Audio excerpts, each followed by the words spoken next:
Hi guys, my name is David and welcome back to my channel. Today I am going to be reviewing a book that is from an author that I read something of theirs, I believe this year it was, and I was so impressed with it.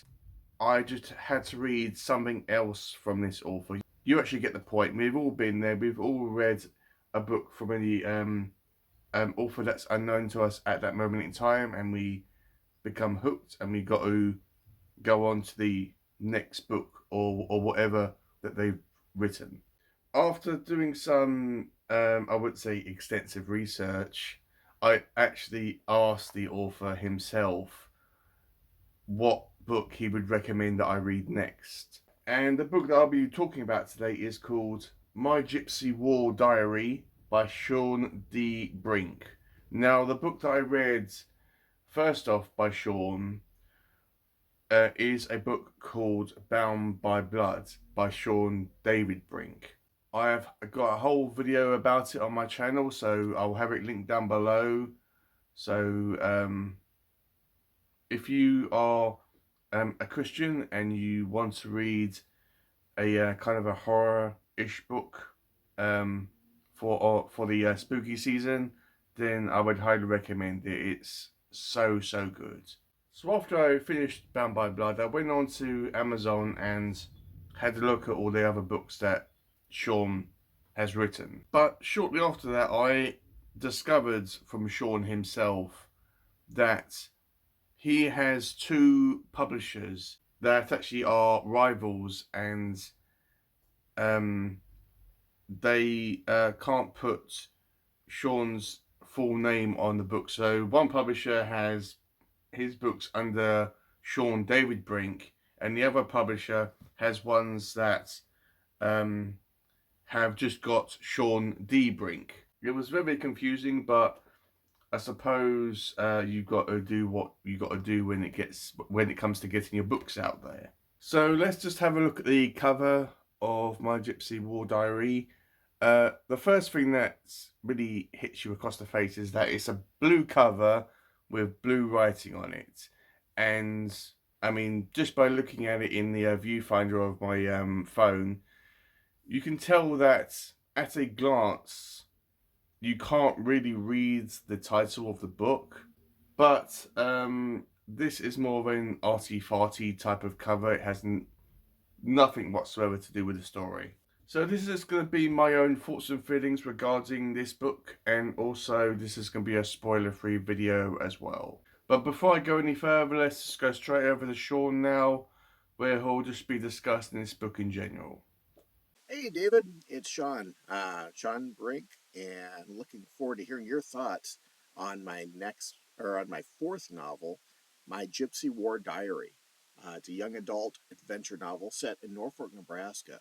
Norfolk, Nebraska is a smallish town in northeast Nebraska in the United States in the Midwest section, and it happens to be my hometown, so it's where I grew up. So it was a lot of fun to write this book because a lot of it was based on memories of me growing up. Now, of course, this is a fictional book. There's a lot of crazy things that happen in it that didn't happen to me. But the book is based on memories of me growing up in Norfolk, Nebraska in the 70s and the 80s, which kind of dates me, unfortunately. But a lot of people have been reading this book, and they seem to enjoy reading it as much as I enjoyed writing it. So love to hear your thoughts on it, David, and looking forward to that review. Thanks. Thank you, Shawn, and any contact information that I have on Shawn, I will have linked down below as well. So, My Gypsy War Diary, like Bound by Blood, is a somewhat Christian fiction book. But unlike Bound by Blood, which was a Christian non-fiction book, this one, in my mind, is a coming-of-age story with Christian elements scattered throughout. Whether they seemed necessary at the time, I do not know. So let's get into the story of the book itself. It's been about 5 minutes and I haven't talked about it yet. What is this book about? It is about a young boy. I don't think it specifies his age, but he's about 10 or 12. He's living in the 70s and he's just moved in with his family to a small American town. This boy is very imaginative. He is always watching TV, specifically detective shows, and he's always wanting to be kind of a secret agent or a spy. And shortly after this, he becomes friends with the elderly woman living next door to them. She is very reclusive, she is a hermit, but she is very friendly and very heartwarming and caring towards our main character. And as the story progresses, it's all about their friendship, that these two people have come together, and I don't know, they both need each other, at the same time. This boy, even though he doesn't seem to have any friends in the book, sorry for the light shining on my face, guys. Let me see if I can do something about that. Yeah. Anyway, the boy, even though he doesn't have any friends in the story or in his town or in his school, he's not really a social outcast. He doesn't go out and actively search for friends. He's not awkward or anything like that. He just doesn't socialize, I guess. And this elderly woman, she is a I wouldn't say a eccentric character, but we find out about her past and about her son. And as the story progresses, the I don't know if this was kind of like hinted at the start of the story, or whether it was just dropped in to one chapter. But it turns out that the main character, this boy, is a Christian. He is really strong in his faith. He goes to church and he reads the Bible. And when he finds out that his next door neighbor doesn't go to church, he somewhat becomes kind of determined to get introduced into Christianity and into faith. It's not something that he wants to force on her, but just gradually pushing and gently encouraging, which is probably the best way of somebody to introduce someone to faith and Christianity and Jesus Christ. So after this, we discover, as I said, about this elderly woman's son and her past. And we find out about how this boy was somewhat infatuated with a gypsy girl. This is why, this is how the Gypsy War Diaries come into play. And this girl was part of a big band of gypsies, and they were passing through the town, and they kind of manipulated him and bribed him, and I don't think I want to go much further than that, but they kind of betrayed his trust. Sorry, I'm trying to be as cryptic as I can, and I don't really want to say what happens in the book, but they kind of bribe him into kind of giving them some money so they don't have to kind of spread a lie around the town about him and this gypsy girl. I suppose you can kind of fill in the blanks with that. So this results in people getting killed when this happens, and this elderly woman's son goes missing. She doesn't know where he has gone. She just presumes that he's dead. But many years later, these gypsies come back and they harass this elderly woman. And strangely enough, they actually ask her where her son's Bible is. They demand, where is your son's Bible? We want to know where it is. And then we and our main character find out that the elderly woman's son took all of these gypsies' money from them and hid it somewhere. And he has used his Bible as a somewhat form of writing down clues about where it is. That's why they want to find this Bible, so they can have all the clues in front of them and find out where their money is. So that is probably as far as I want to go with telling you about the story. Obviously, there is a lot more to it than that. The storyline itself, at its core, is a very basic story. As I said at the start, this isn't really strictly a Christian fiction book. Yes, as I mentioned, it does specify faith in our main character and this Bible, but it's never really forced, it's never preachy, but it's something that I feel that could have been taken out of the story or could have been somewhat changed into something else, and it wouldn't have affected the storyline whatsoever. It was just, in my mind, it feels like it was put in there because Shawn has faith in Christianity and he wanted to put that into his book.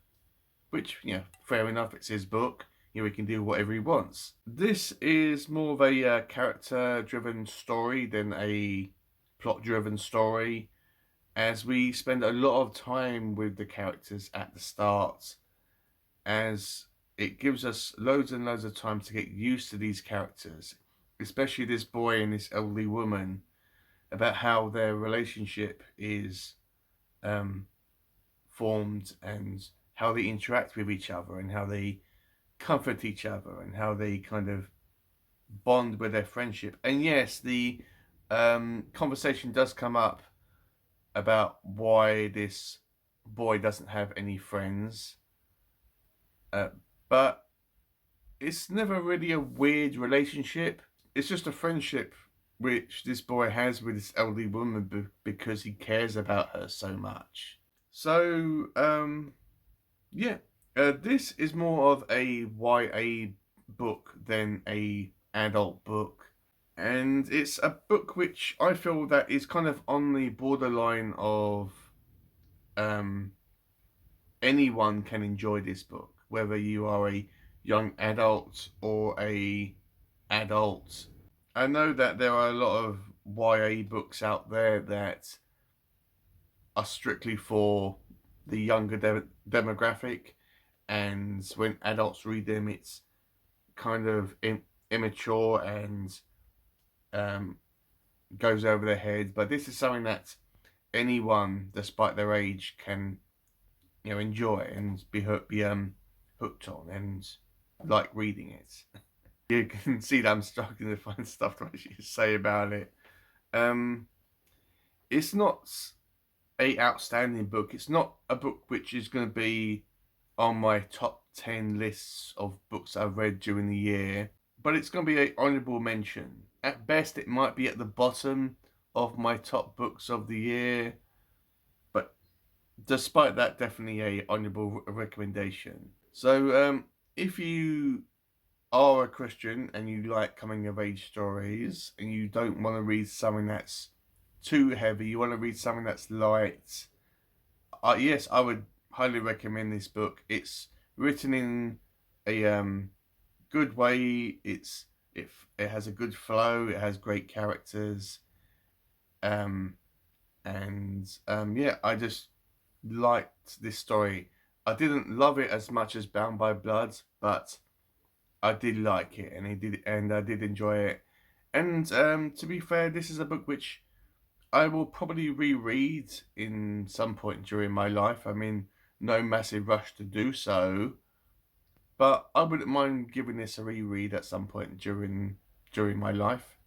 And I would really like to continue on reading Shawn's books, whether they are Christian based or not. So it'd be kind of interesting to see what he recommends that I read next. I also want to kind of bring this up as well, that I think that this is a kind of somewhat trick that Shawn missed with writing this book. Because it is called My Gypsy War Diary, this could have been written as a diary format, where it had kind of days and dates, and maybe it could have been written from our main person's point of view, and maybe it could have had notes about what was going on in their lives, and little scribbles in the margins, and like a normal person's diary, but it's written as a just a novel. But I suppose that's kind of a nitpick really thing to suggest, but I suppose that's nitpicking a bit. It would have just elevated the book and made it that extra special, in my personal humble opinion. So what am I going to rate this book? Listen, guys, it would be so easy for me to rate this a 5 stars out of 5. It would have been so easy for me to do that.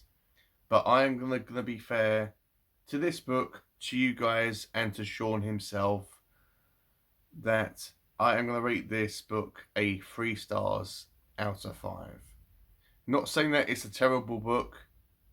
I just didn't enjoy it as much as his other one, but it is still one that I personally enjoyed reading. So that's been my video, guys. Let me know, have you read this book? What did you think about it? Have you read anything else by Shawn? If you have, do you have any recommendations? If you haven't read this book, have I maybe encouraged you or somewhat inspired you to read it? And once again, thank you, Shawn, for recommending me this book, and I can't wait to go on to the next book, whatever that may be or whenever that is, and continue on this journey with reading your stuff. So yeah, thank you for watching my video, guys, and it really means so much to me. It really does. I know I keep on saying it in my videos, but yeah, I'm just a average guy in his room recording these videos, and just doing this because I enjoy doing it. Anyway, I'll see you in my next one, guys.